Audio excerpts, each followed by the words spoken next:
18 जून 2007 एक बड़ा सा बुलडोजर तेजी से आगे बढ़ते हुए एक पेड़ को गिराता है। बुलडोजर चला रहा शख्स अपने बाकी साथियों को ये बताकर आगे और पेड़ गिराने के लिए चला जाता है। पीछे से एक क्रेन आती है और उस गिरे हुए पेड़ को साइड में करती है। जहां वर्कर्स कंस्ट्रक्शन का काम शुरू करने जा रहे थे, यहां पर एक बड़ा सा घर बनने वाला था जो कि मिस्टर विकास सक्सेना का था। मिस्टर सक्सेना पेशे से एक सर्जन थे। उनके परिवार में उनकी वाइफ प्रिया सक्सेना और 5 साल की प्यारी सी बेटी तानिया सक्सेना थी। मिस्टर सक्सेना शहर के शोर शराबे से दूर प्रकृति के नजदीक अपना घर बनवा रहे थे। आसपास खूबसूरत जंगल, बगल में ज्यादा घर भी नहीं थे, बस गिने चुने 4 से 5 घर। काम अभी शुरू ही हुआ था, पेड़ों की कटाई चल ही रही थी। सारे वर्कर्स अपना काम कर रहे थे कि अचानक किसी के चीखने की आवाज आई।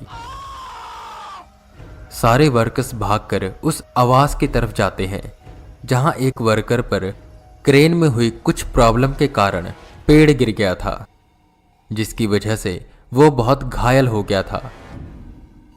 वो पेड़ सीधा उसके सर पर गिरा था, जिसकी वजह से सर पर गहरी चोट आई थी। ये देखकर सारे वर्कर्स और सुपरवाइजर का दिल दहल गया। जल्दी से एम्बुलेंस बुलाई गई, पर एम्बुलेंस के आने से पहले ही उस व्यक्ति की मौत हो गई। अभी काम शुरू ही हुआ था और ऐसी घटना, ये तो बहुत बड़ा अपशगुन हो गया। वर्कर्स आपस में बात करने लगे, जिस पर सुपरवाइजर उन्हें डांटते हुए कहते हैं, क्या बकवास है ये, शगुन अपशगुन जैसा कुछ नहीं होता।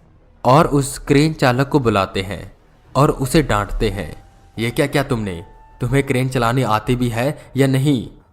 जिस पर क्रेन ड्राइवर डरे और सहमे स्वर में कहता है, नहीं साहब, मुझे क्रेन चलानी आती है और आज तक कभी भी ऐसा नहीं हुआ। वो क्रेन मेरे कंट्रोल में ही नहीं थी, अपने आप चल रही थी और इसी बीच ये हादसा हो गया। ये कैसे हो सकता है कि क्रेन अपने आप चल रही हो। ये सुन वर्कर्स डर गए और तरह तरह की बातें करने लगे कि यहां जरूर भूत है या कोई आत्मा। और उसी आत्मा ने ये क्रेन को अपने बस में किया और पेड़ गिराया। वो साफ साफ कह रही है कि वो ये घर बनने नहीं देगी। जिस पर सुपरवाइजर चिल्लाते हुए कहते हैं, खड़े खड़े क्या बकवास कर रहे हो तब से, कभी अपशगुन कभी भूत। कंस्ट्रक्शन साइट पर हादसे होते रहते हैं और क्रेन में कोई प्रॉब्लम आ गई होगी, इसे चेक करवाओ और अपना काम करो। सुपरवाइजर इतना कहकर वहां से चला गया, पर सबके मन में डर अभी भी था। ऐसे ही एक दिन मुकेश नाम का वर्कर शाम को अपनी शिफ्ट खत्म कर अपने घर पहुंचा। जब उसने अपनी जेब में हाथ मारा तो उसे एहसास हुआ कि उसका फोन उसकी जेब में नहीं है। वो बहुत चिंतित हो गया और उसे लगा शायद उसका फोन कंस्ट्रक्शन साइट पर गिर गया होगा। अभी शाम के 6 बज रहे थे और वो साइट उसके घर से 30 मिनट की दूरी पर थी। मुकेश बिना देर किए उस साइट के लिए रवाना होता है। वहां पहुंचकर वो अपना फोन ढूंढने लगता है। उसे लग रहा था यहीं कहीं उसका फोन गिरा होगा। वो उस जगह जाता है जहां वो काम कर रहा था, पर वहां भी फोन नहीं था। वो फोन ढूंढते जा रहा था, पर उसका फोन मिल ही नहीं रहा था। अंधेरा भी काफी हो चुका था और ठंडी ठंडी हवाएं चल रही थी। चारों तरफ एक अजीब सी चुप्पी थी जो अपने ही आप में कुछ बयां कर रही थी। मुकेश को बेहद डर लग रहा था।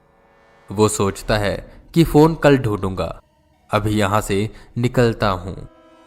वो जैसे ही वहां से निकलने वाला होता है कि उसे फोन बजने की आवाज आती है। फोन ज्यादा दूर नहीं था। वो आसपास देखता है और थोड़ी ही दूर पत्तों के ढेर से हल्की हल्की रोशनी उभर कर आ रही थी और वो रोशनी शायद उसके फोन की थी। मुकेश भागकर वहां जाता है और पत्ते हटाता है। वहां उसका फोन पड़ा था। वो फोन उठाता है। किसी अननोन नंबर से फोन आ रहा था। उसने कॉल पिक किया पर सामने से कोई आवाज नहीं आ रही थी। मुकेश वहीं खड़ा हेलो हेलो कर रहा था कि तभी अचानक उसे ऐसा लगा कि उसकी तरफ कोई भाग कर आ रहा है। मुकेश एकदम से पलटा पर वहां कोई नहीं था। अंधेरा काफी हो चुका था। बस जो हल्की हल्की रोशनी आ रही थी वो चांद से आ रही थी। मुकेश आसपास देखता है जहां का माहौल अब बहुत डरावना लग रहा था। वो वहां से निकलने की सोचता है और अपने कदम आगे बढ़ाता है। पैरों से मसलते हुए पत्तों की आवाज उस चुप्पी को तोड़ रहे थे। इसी के साथ उसे अपने पीछे से आ रही कदमों की आवाज सुनाई देती है। वो पीछे की ओर नहीं मुड़ता और सीधा सीधा चलता रहता है और कदमों की आवाज आती रहती है। वो जैसे ही रुकता आवाज भी रुक जाती। मुकेश को बेहद डर लग रहा था। वो ये सोच रहा था कि आखिर कौन उसका पीछा कर रहा है। वो भगवान का नाम लेकर पीछे की ओर मुड़ता है जहां उसे उससे थोड़ी ही दूर एक बच्ची खड़ी दिखाई देती है। मुकेश को समझ नहीं आता कि इस वक्त बच्ची यहां क्या कर रही है। वो उससे पूछता है कौन हो तुम और यहां क्या कर रही हो, जिस पर वो बच्ची कुछ नहीं कहती। मुकेश को लगता है यही बगल के गांव की होगी और वो वहां से जाने लगा कि तभी फिर उसे एहसास होता है कि कोई उसके पीछे पीछे आ रहा है। उसे लगता है कि ये वही बच्ची होगी जो उधर खड़ी थी। जैसे ही मुकेश मुड़ता है वो देखता है कि वो बच्ची अभी भी वहीं खड़ी है जहां वो पहले खड़ी थी। तो ये किसके कदमों की आवाज थी? मुकेश कुछ समझ नहीं पाता। वो अपने कदम पीछे की ओर करता है कि तभी उसे बच्ची के हंसने की आवाज आती है। मुकेश मुड़कर वहां से भागने लगा कि तभी उसे एहसास होता है कि बहुत से लोग भागते हुए उसकी तरफ बढ़ रहे हैं। मुकेश और जोर से भागता है कि तभी कोई अदृश्य शक्ति उसका पैर पकड़ती है और वो नीचे गिर जाता है। वो आसपास देखता है पर वहां कोई नहीं था। मुकेश का डर से बुरा हाल हो चुका था। वो फिर उठता है और भागने लगता है कि तभी वो बच्ची एकदम से मुकेश के सामने आती है और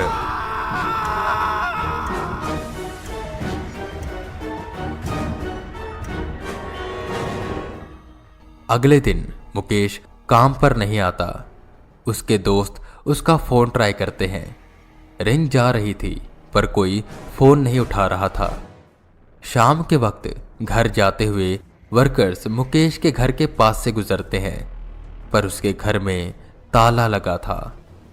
आखिर कहाँ गया मुकेश, ये किसी को पता न चला। क्या हुआ मुकेश के साथ और कौन थी वो बच्ची, जानने के लिए बने रहे हमारे साथ।